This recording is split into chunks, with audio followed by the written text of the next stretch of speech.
Today we're talking about painting 3D printed models without airbrush. Let me answer the main question right away. Yes, it's absolutely possible. Yes, you can achieve a clean, detailed and impressive result. And yes, you can do it using simple brushes, sponges and even everyday tools. In the modeling world, an airbrush is often considered an essential tool. But if you don't have one, or if you don't want to deal with compressors, cleaning, the smell of solvents and all the hassle, I've got you covered. I'll share my best tips, tell you which materials to use and warn you about common mistakes that could ruin your model. My workspace is either my kitchen or my balcony. That means no spray paint, no strong smelling solvents and no toxic chemicals.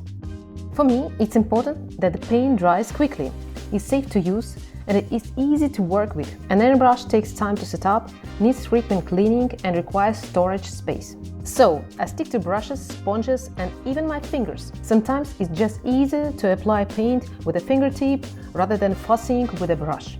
Brushes don't last forever, no matter how good they are. If you forget to clean them after use, paint builds up in the bristles, making them stiff and unusable. To extend their lifespan, I always wipe my brushes with wet wipes while painting. Alcohol wipes work best since they remove paint faster. After finishing, I clean them in a brush cleaner or acetone. Then let them dry upright to keep their shape. When it comes to buying brushes, I don't go for expensive artist brushes. Instead, I usually buy nail art or makeup brushes. They work great for tiny details and cost much less than professional painting brushes. For the smallest details, down to 1 mm, I use 00 size brush. But if I don't have one, a sharp toothpick or a dotting tool used in nail art works just as well. That's a great hack for fine lines and tiny details. Besides the brushes, sponges are incredibly useful. They are great for priming, achieving smooth gradients and creating even coverage.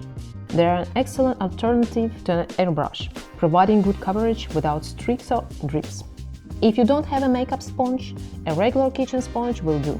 Just make sure to pick one with a fine texture to avoid unwanted patterns. Brushes don't last forever, but with proper care, they'll serve you much longer and help you get clean, detailed results. Most models benefit from priming. It reduces paint usage, makes the finish smoother and improves durability. But sometimes priming isn't needed, and I'll explain why. Priming isn't a strict requirement. It depends on whether you want to change the base color of the plastic. If your model is already printed in the right shade, you might be better off skipping primer. For example, I have a Joker statue in a Netsuke style that I left unprimed because I wanted to preserve the natural texture of the plastic to mimic bone. Primer would have ruined the effect. For regular models, choose primer based on the final color. If the model will be light colored, like a character's skin, use white primer. If the model will be dark, use black or gray primer. White primer makes reds look bright and vivid, while black primer makes them dull and brownish. For application, the fastest option is spray primer. Just spray, wait 20 minutes and start painting. But if you can't use sprays, like me, since I work indoors, there are other options. Airbrush primers can be applied with a regular brush. It takes more time, but it eliminates odor and airborne particles, making it safer for indoor use.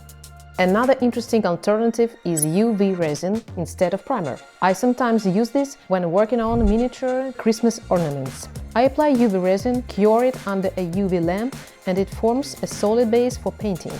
However, this method isn't universal. I mainly use it when applying metallic foils or shellac or sapanlac for a chrome effect. So, should you prime your model?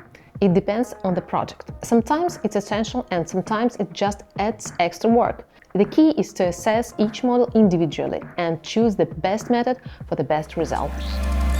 The secret to smooth coverage, good opacity and beautiful blends isn't an airbrush. It's choosing the right paint and applying it correctly.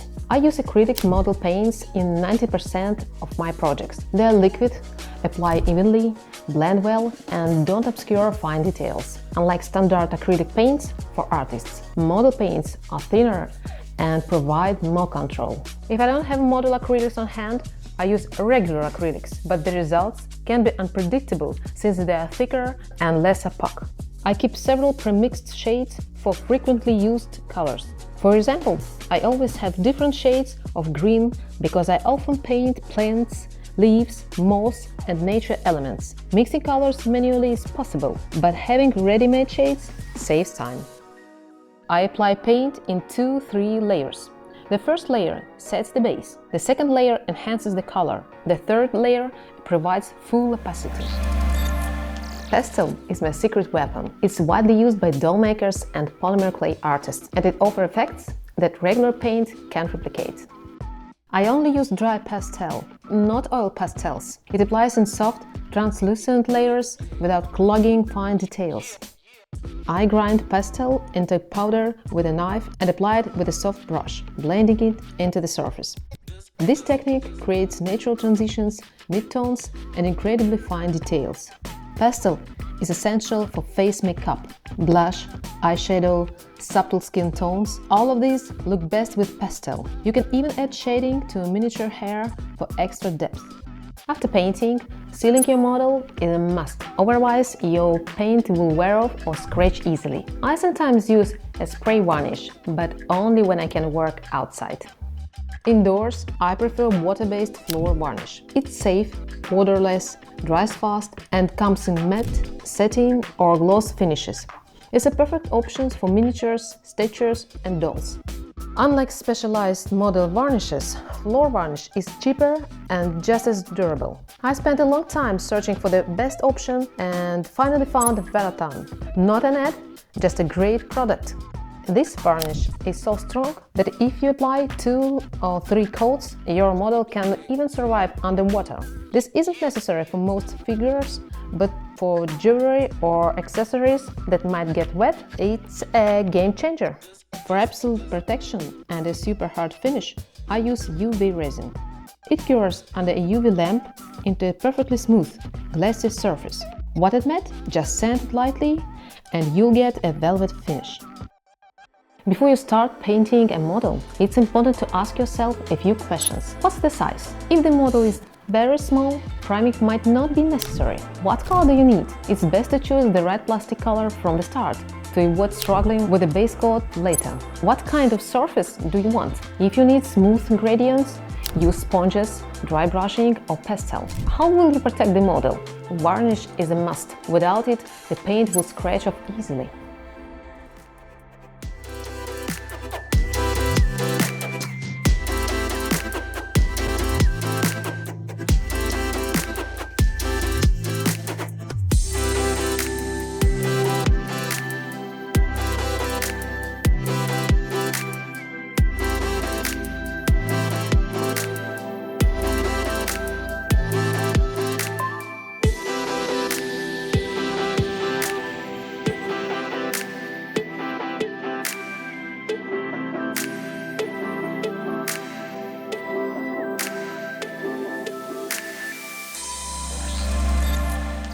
And that's it!